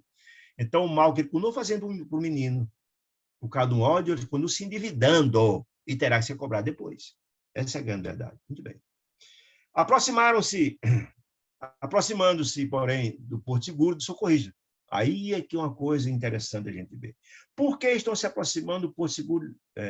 Por quê? Porque na hora que o menino é tratado pela misericórdia de Deus, através da espiritualidade amiga e da mãezinha, por tabela, essas duas entidades felizes vão também assimilando isso e vão gradativamente mudando. Está lembrado que foi o caso de Camilo? Camilo, a partir do bem feito por Pedro e da assistência, também foi até abrir mão dessa terrível posição de verdugo. Então, eles também estão chegando no ponto socorrista, esses dois que também há 200 anos perturbam a vida dessas criaturas. Né? Isso é a misericórdia de Deus, gente, assistindo a seus filhos, por mais infeliz que o seja. Voltarão ao sol da existência, olha, vão reencarnar, olha que coisa interessante, voltarão ao sol da existência. Isso é a misericórdia de Deus. Por intermédio de um coração de mulher que compreendeu com Jesus o valor do sacrifício. Gente, imagine, gente, essa mãe magnífica, a mãe do menino que teve a grande capacidade de renúncia, de receber esse filho em uma situação como essa, vai receber essas duas entidades profundamente felizes como mãe. Imagine que provação superlativa que essa mãe vai ter com um filho completamente aleijado, que não fala, que não anda, que tarará, e mais essas duas que imagine são dos meninos, ou dos meninos, será que não for, terríveis, né? Espíritos trevosos. Imagine como será essa mãe que vai ter que encarar uma provação duríssima, duríssima. Mas ela aprendeu com Jesus o valor do sacrifício. Isso é maravilhoso. Em breve, André, disse ele, com som do programa Redentor. Que programa é esse, gente? Todo o trabalho que é feito pelos emissários de Deus, nós vimos lá nos mensageiros, como é feita toda essa preparação, o mapa reencarnatório, como é tudo pensado e trabalhado, né? O programa Redentor, já delineado, planejado pregressamente, ingressaram no mesmo lar, na qualidade de irmãos do antigo adversário. Eu botei aqui renúncia da mãe e um amor superlativo, renúncia imensa, uma aprovação terrível, né? E quando entrelaçarem, olha aí a providência de Deus, do Pai misericordioso e bom. E quando entrelaçarem as mãos de quem? Dos dois verdugos com o seu antigo obsidiado, eles, 3 crianças juntos, quando entrelaçarem as mãos sobre ele, os dois sobre ele que vão nascer, consumindo energias para ajudá-lo, ajudar o irmão aleijado, que não anda, que não fala, etc. E os meninos vão nascer e vão ajudar o irmão, quando colocar a mão para ajudá-los, assistindo pela ternura da abnegada mãe, que é o anjo da guarda, o amigo espiritual, é encarnado. Nós temos uma da guarda encarnada, é o caso dessa mãe. É um anjo da guarda, né? Pelo exemplo, pela iluminação dela. Né? Amorosa e justa da mãe, beijarão o velho inimigo, o irmão, com imenso afeto. Transmudar-se-ão as negras algemas de ódio, que eles emitiram até então, em alfinetentes liames de luz, nos quais refugirá o amor eterno. Gente, por isso que a reencarnação, volto a dizer, é o meio que Deus nos concedeu para atingir os fins. Pela misericórdia de Deus é sem fim. Quantos desatinos cometidos, quantos crimes cometidos, mas o amor de Deus está presente, porque Deus deseja a felicidade dos seus filhos. Está aí um exemplo claro. O camarada matou os dois que estão há 200 anos perturbando-os, mas Deus é Pai, vem aqui o socorro, e todos os 3 se livrarão disso, pelo amor de uma mulher imaculada, magnânima, que veio em nome de Deus para ajudar os 3. Um verdadeiro anjo de guarda, né? Muito bem. Imaculada, quando eu falo, ninguém, não é que não tenha no coração alguns sentimentos que todos nós estamos no progresso, mas é uma mulher grandiosa, né? Iluminada, né? Extraordinária, né? Nesse sentido, né? Tá. Aí vou ter aqui.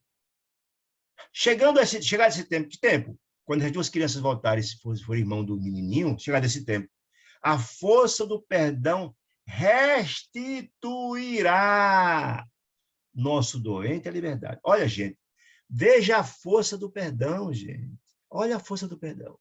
Quando essas duas criaturas perdoarem a esse irmão, que hoje são de hoje verdugo, dele vítima, quando eles perdoarem, esse perdão atingirá o coração do doente, que atingirá, portanto, a libertação. Olha que coisa mais linda. A força do perdão restituirá nosso doente a liberdade. Como assim? Largará ele qual pássaro feliz, este corpo mirrado, doente, físico, sufocado no cárcere do crime, que ele é prisioneiro, volto a dizer, como disse lá atrás, ele é prisioneiro da sentença que ele mesmo foi condenado pela mente culpada dele, né, do crime, e suas consequências, onde debateu por quase 2 séculos. Veja que coisa interessante. Ele voará, se libertará desse corpo, que é a prisão. Imagine, o camarada não fala, não come, não anda, não come, não fala, não se move, não se senta. Imagine quanto é uma cadeia, o espírito está preso nessa cadeia, né? Imagine a alegria de se libertar de uma coisa tão dramática quanto essa, né? Criando, assim, até lá, até isso acontecer, diz Calderário, importa zelar, com empenho pela valorosa mulher. Ela é o instrumento de Deus. Sem ela, esse projeto não teria possibilidade. Então, André Luiz e Calderário estão ali para fortalecer esta mulher. O trabalho de socorro vai ser trabalhado no próximo capítulo. Mas o trabalho hoje que é feito, que esse capítulo vai tratar, é do trabalho da mulher, fortalecer o instrumento para ele aguentar essa ritumba terrível que acontecerá. Porque também ela, fortalecida, beneficiará certamente as 3 entidades. Nós vamos ver isso aqui pela frente, certo? Que é pura, senhora deste lar, em quem, olha aí, em quem as forças divinas, Deus, respeitam a vocação para o martírio, por iluminar a vida e enriquecer a obra de Deus. Ou seja, essa tarefa imensa de renúncia dessa mulher não só prestará um relevantíssimo serviço a essas 3 criaturas, esses filhos de Deus sofridos, mas também materializará, porque toda ação no campo do bem, ela reverbera, gente. E toda ação no campo do amor, da paz, da fraternidade, é como uma pedrinha jogada na água. Essa é a ação dessa mulher, uma renúncia imensa com esses 3 filhos dificílimos. Esse amor passará, esse exemplo passará. Irá contagiar positivamente muitas criaturas que conviverão com eles. É isso que está dizendo, né? Mal terminava o Calderário, quando um dos verdugos, uma das 2 criaturas infelizes, se moveu e tocou com a mão direita no cérebro do doentinho. Olha aí, vamos ver aqui o desdobramento disso. Então, o Calderário disse, olha, examine aí o efeito desse toque da criatura infeliz na mente do doente. Você vai ver. De imediato, a criancinha que estava encarnada, depois do toque daquela entidade infeliz, de pronto veio enorme palidez, ficou pálido, enorme angústia, ficou super angustiado, transparecendo o semblante do paralítico. Ele perturbou-se profundamente com aquele toque da mão direita de um dos infelizes.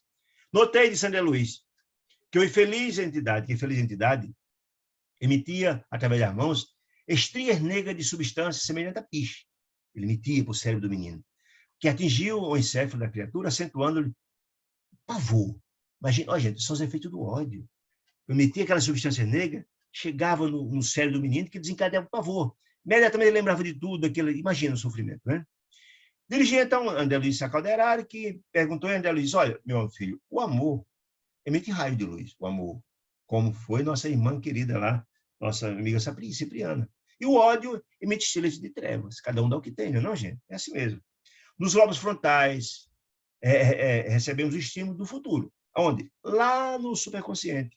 No córtex, que é o hoje, abrigamos sugestões do presente, boas ou mais, né? E no sistema nervoso, propriamente arquivamos a lembrança do passado. Lá, o que é o porão.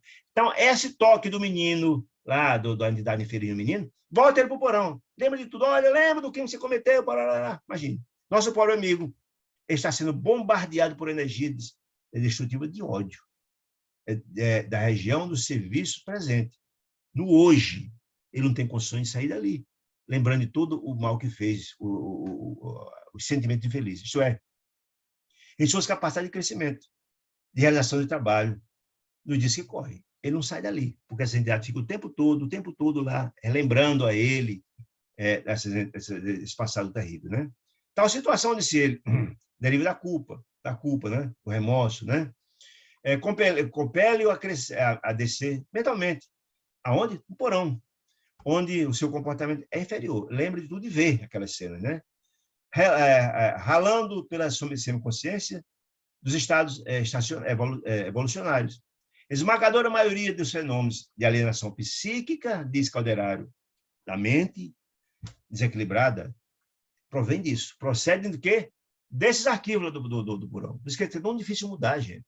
Boa parte dessas alienações físicas que nós temos, psíquicas, os alienados mentais, é porque eles estão sendo obsidiados, estão vindo lá do porão. A mente lembrando de tudo, e a culpa e o efeito remorso é terrível, né?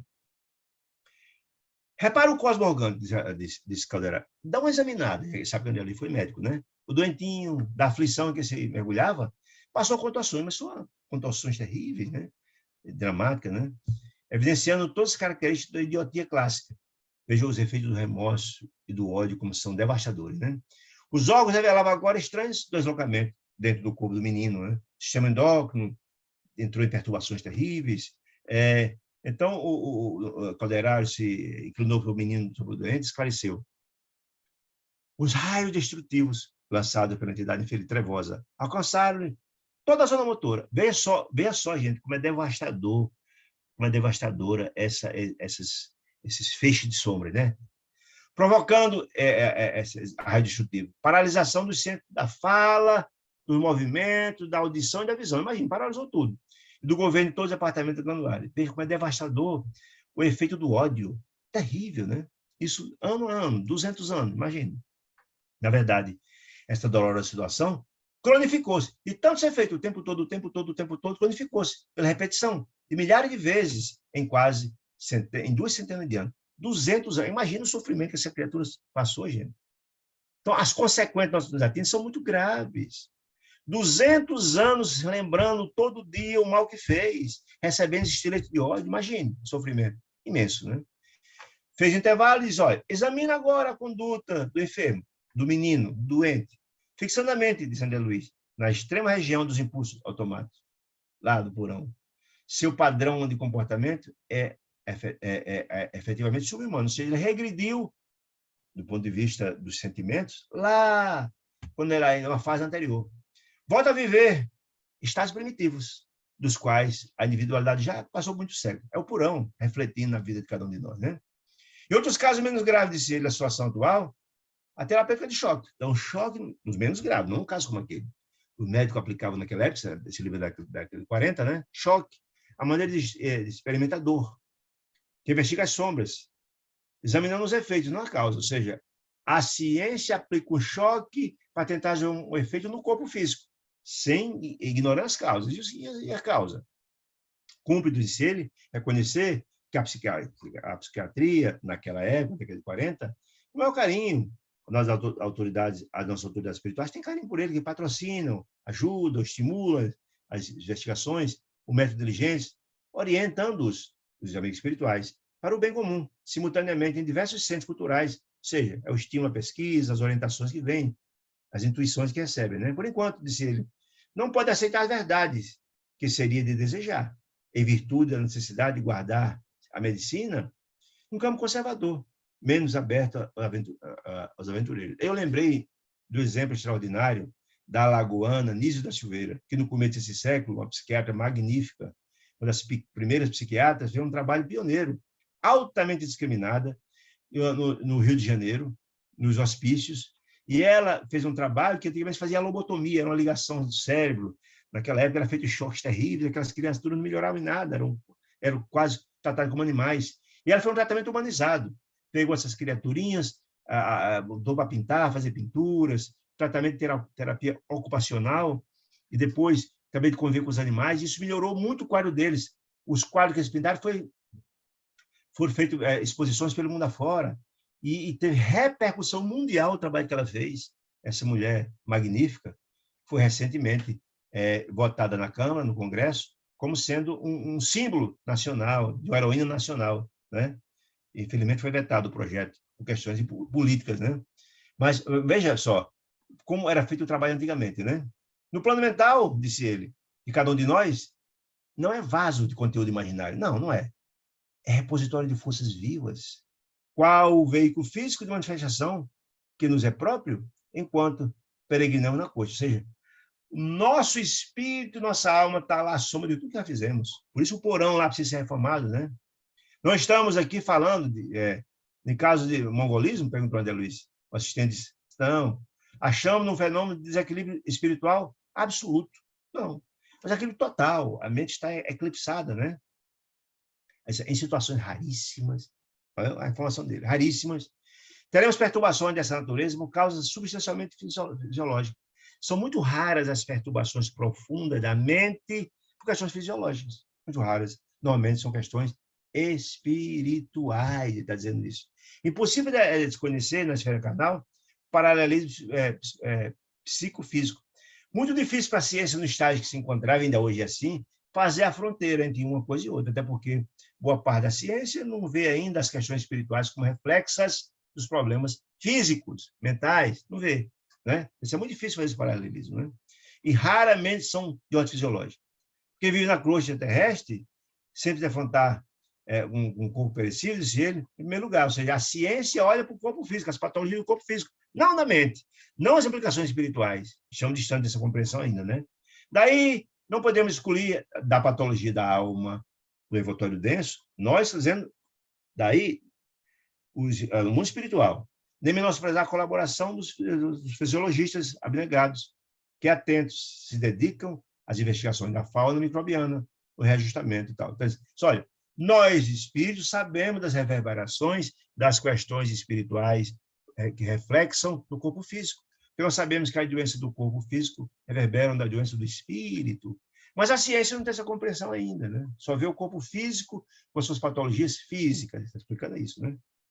Não se esqueça, disse ele, que analisamos agora o domínio das causas, ou seja, a medicina só vê as consequências, as doenças, as consequências, mas não sabe as causas, são pretéritas, né? A medicina não alcançou isso ainda, né? O desvelado amigo parecia disposto a prosseguir, quando a dona da casa chega ao local onde a criança se encontrava, né? Porque ela chegava para fazer a oração, olha que importância disso, porque na hora que ela fazia a oração, era a hora de fazer o quê? As condições da assistência a ela. André Luiz e Caldeira estavam esperando que chegasse o dono da casa, porque era o momento que ela estabeleceu para fazer a oração, então em prece, e criar as condições, a ambiência para fazer o trabalho de socorro.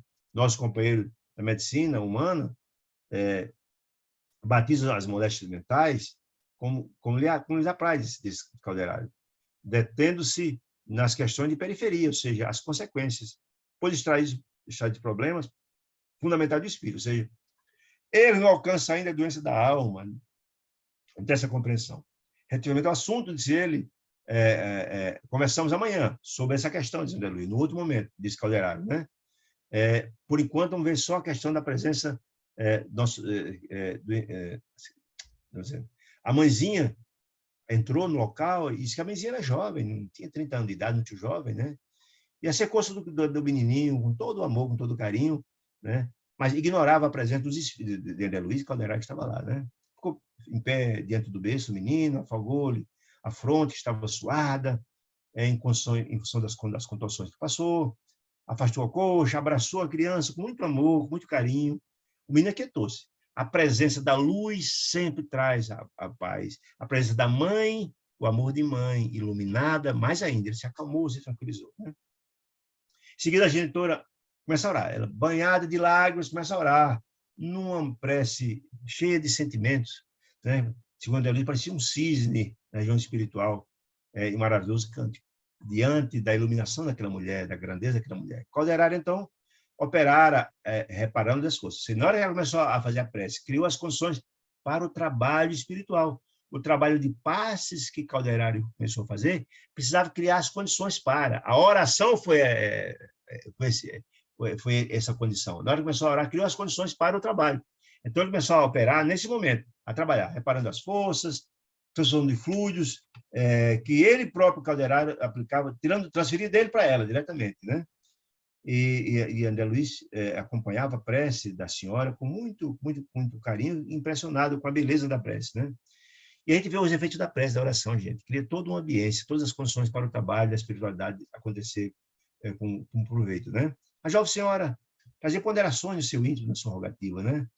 Porque ela dizendo, pensando, porque o Senhor não via dos altos céus, permitindo um milagre com aquele menininho, em desequilíbrio tão necessário. Ela trazia essa angústia no coração e na prece, no pensamento, dizia isso. Casaram-se há 9 anos, sonhando com um jardim cheio de crianças felizes, né? Estava pensando em André Luiz Capitão, né? Entretanto, a primeira flor, que é aquele menininho, suas aspirações femininas, ironicamente, estava aquela flor de faces monstruosas. Como assim? Por que Deus não interfere? Ele explicou isso, né? Ela no pensamento dela. Porque a interrogativa súplice, na Terra, como é que pode, Deus permite criar criança numa situação como essa, com tamanha angústia, ela pensando, né? Porque o martirológico de crianças como aquela, né? Em vão percorria gabinetes, médicos, ouviram, especialistas, e nada, sempre com as mesmas decepções, desenganos. Ela, angustiosa, fazia essa prece pensando em seu coração essas questões que eram captadas por Calderari e também por André Luiz, né? O filhinho, ela pensando, parecia inacessível a qualquer tratamento, não melhorava nada, sentia-se frágil, extenuada. A mãe sentia-se assim, cansada, extenuada, enfraquecida, por isso ela precisava de ser fortalecida pelo trabalho da assistência espiritual. André Luiz Calderari estava ali para prestar esse fortalecimento a ela, que estava cansada de uma situação de sofrimento tão longo de 8 anos, né? Chorava, implorando a bênção divina, pedindo a Deus dessas energias, força, não faltasse essa força. Calderaro, fim da tarefa, de aplicar os fluidos que passavam para ela, fluidos perfeitores, restauradores, né? Cercou-se de André Luiz e perguntou, escuta, você deseja responder à rogativa dela? Porque André Luiz viu toda a ponderação dela, viu todas as argumentações.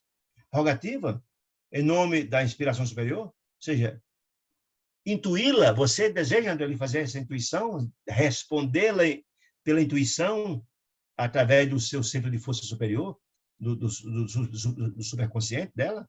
Essa é a pergunta. André, não, declinei o convite alegando que sendo impraticável, porque depois de ouvir tudo que a irmã Cipriana fez nas ciências anteriores, renovando corações, etc., inflamado de amor, né?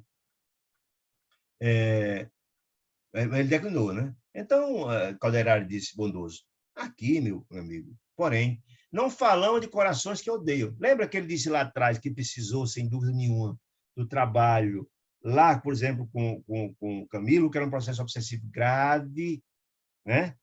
Como ali ele estava prestando assistência somente à mãe, não ao menino, ela não estava sofrendo obsessão grave, não. Ela precisava de ser fortalecida. E isso era possível fazer. Por isso que não houve aqui a interferência de Cipriana, não existia ódio no coração dela. Precisa ser fortalecida para continuar a sua jornada, fazendo isso, né? E sim, é um espírito torturado, materno, que reclama estímulo fraternal. Essa era a grande diferença, né? O conhecimento e a boa vontade podem fazer muito, no caso dela, da senhorinha, né? Sorriu benevolente e acrescentou. Ao demais, disse, estimulando nosso amigo Calderari, é necessário diplomar-se também na ciência do amor. Como é que faz isso? Para chegar ao patamar de nossa irmã Cipriana? Vivenciando a prática, né? A prática do bem é que faz fazer com que a gente gradativamente consiga transformar-se, renovar-se e avançar no campo da evolução, né? Por isso, comecemos a ser irmãos, Calderari, como eu aconselho dele, irmãos uns dos outros, sem julgamento nenhum, com sinceridade e fiel disposição de servir. Porque o resto vem por acréscimo de Deus, você vai enriquecendo seu espírito. Agradeci, comovido, mas é isso que veio. Então, Calderari foi fazer o trabalho que ele convidou e André Luiz não topou fazer. Minha condição era de aprendiz, disse André Luiz, de aprendiz. Ali me encontrava para ouvir as sublimes lições, ou seja, ele estava ali para aprender e, ao mesmo tempo, passar para nós. Ele estava pegando apontamentos para escrever essa extraordinária obra, né? Estava negado amigo, portanto. Quem? Calderari. Impôs as mãos no lobo frontal dela. Onde é o lobo frontal, gente? No superconsciente. Onde é que o que é que o consciente faz? É onde se aufere as energias sublimadas, os incentivos, as bênçãos, para fortalecer quem? Fortalecer o consciente, fortalecer o espírito, para ele continuar em frente. Para transformar quem? O inconsciente, o purão, lá de baixo. Certo? Então, é através dessas motivações que vêm de lá de cima do terceiro andar para o segundo, para que, na verdade, ele consiga transformar o porão. É isso que ele está dizendo. Por isso, ele aplicou essas energias sublimadas, colocou as mãos no superconsciente dela, no lobo frontal, certo? Como atraindo a mente materna para a região mais elevada do ser, lá no superconsciente. E passou a irradiar-lhe nesse local tocantes apelos, passando por intuição a senhora, Calderário, né?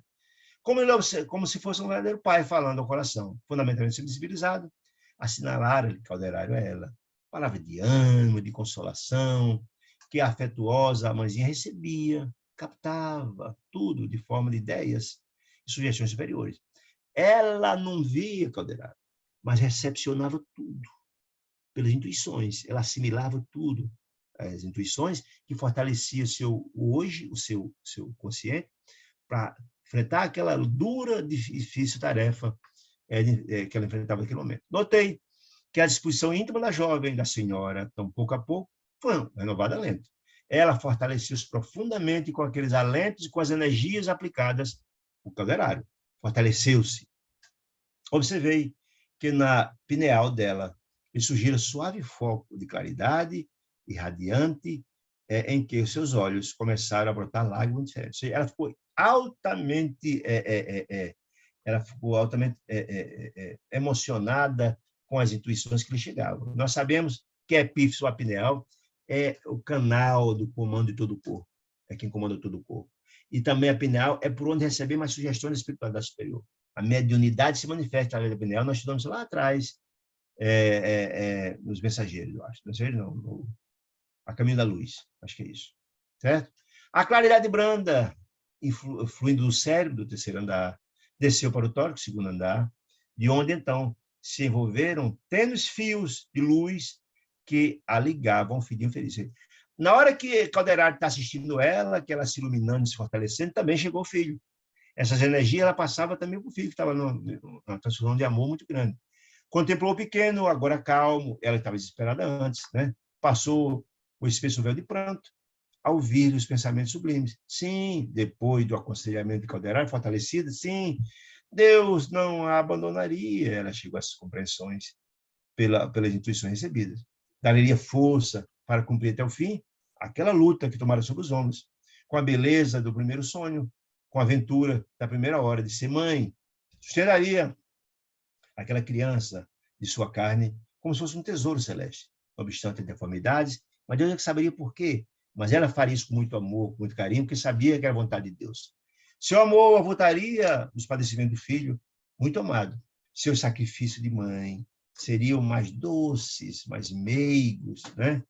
Toda vez que a dor visitasse com maior intensidade, ela passaria, alimentaria aquela criancinha com amor, que volta a dizer, o amor é o alimento das almas. Só o amor alimenta as almas, como dizia André Luiz, lá no nosso lar. Não era ele o menino mais digno de seu devotamento e renúncia pela aflitiva condição que nascera? Aí que ela precisaria ser mais amorosa, porque o quadro era dramático, precisava mais de ajuda dela. Ela chegou a essa compreensão. Depois que Calderário aplicou sobre ela as energias sublimes, né? Os filhos das outras companheiras, formosos, belos e inteligentes, como botões perfumados da vida, prometendo infinitas alegrias no jardim do futuro. Também seu pequenininho, se os outros tinham que eram saudáveis, etc., merecia essa assistência, porque o dela merecia muito mais ainda, né? Também seu pequenino paralítico era belo, necessitado, porém, de mais blandícia, de mais carinho, de mais ajuda pela condição dele. Aí que precisava de força. E ela tinha que ser forte para poder assistir a isso. Os outros precisavam de amor, mas não tanto quanto este, está explicando isso. Saberia Deus porque viera ele ao mundo, mas tinha razão, ela sabia disso. Sem a faculdade da palavra e sem manifestações de inteligência. Deus é que saberia disso. Se concedeu a ela essa missão tão árdua, existia uma razão. E caberia ela se desdobrar para dar todo o carinho e amor que ele precisasse, certo? Não lhe bastaria confiar ao Supremo Pai? Serviriam ao Senhor, sem indagar. Amaria o seu filho, morreria por ele se necessário fosse, disse ela, para que ele vivesse. No transporte de carinho, a jovem mãe inclinou-se e beijou a criança com muito carinho, com júbilo de quem osculava, beijava o anjo celestial. Se ela transformou-se, aquele acabrunhado dela antes, transformou-se em júbilo, em fortalecimento. Né? Vim surpreendido, diz André Luiz, narrando a resposta daquele trabalho todo, da aplicação e da transformação mental dela, surpreendido, que numerosa centelha de luz decorrendo do coração amoroso dela, fortalecido, se desprendiu do contato afetivo de antes, mãe e filha, se derramava sobre as duas entidades inferiores. Gente, veja como o amor cura, gente. Ou seja, a assistência que foi prestada através de Deus, por calderário a ela, fortalecendo-a, e aquele transporte de amor à criança, passou também às criaturas infelizes, porque eu não estou falando que, na verdade, o trabalho feito do obsidiário fortalece e educa também o obsessor, que recebe essas energias provenientes. Então, aquele trabalho que era jogado sobre o menino chegar também às duas entidades infelizes. É a cura pelo amor. A cura pelo amor. A cura pelo perdão. Né? O amor cura. Né? Estas as duas entidades infelizes se inclinavam também, como se menos infelizes, perante aquela nobre mulher que mais tarde lhe serviria de mãe. Ou seja, eles se beneficiaram, sem dúvida nenhuma, do trabalho que fora feito. Calderaro tocou, me leve, o homem me informou. Nosso trabalho de assistência está findo. Ou seja, que trabalho era esse? Fortalecimento daquela mulher nobre que deu que colocou seu espírito a serviço dessa causa sublime, né? De amar aquela criança e também de recepcionar essas duas outras crianças que eram obsessores do seu filho hoje. Né? Coisa mais linda, né? Quando o Calderaro dizendo, concluiu, examinando essa criança sofredora como enigma sem solução para os médicos da Terra, né? Se lembrarão, talvez, da morte suave. Do eutanásia, alguns podiam até imaginar assim, nós vimos também, estudando lá atrás, num capítulo passado de outro livro. Ignoram os médicos da Terra, que entre as paredes desse lar, modesto, o médico divino, Deus, utilizando um corpo incurável daquele menino, que a dor ensina a gemer, e do amor infinito da mãe, até o sacrifício desse coração materno, imenso desse coração materno, restitui o equilíbrio a espíritos eternos. Quem? Ao menino que está na fase de sua aprovação rude, né? Muito rude, mas ainda há duas entidades infelizes que serão albergadas e recebidas pelos coração de mãe grandioso, né? A fim de que, sobre as ruínas do passado, que cometeram graves desatinos, possam irmanar-se, que os dois vão nascer como irmãos desse menino, para, através desse doce contato e do amor, surgir o perdão, e esse perdão será o libertador para o doentinho e também para os outros, irmanar-se para gloriosos destinos. Veja, gente, quanta informação maravilhosa trazida por esse capítulo. O processo redentor e todo o trabalho do Pai no sentido de renovar o coração desses filhos de Deus, tão sofredores.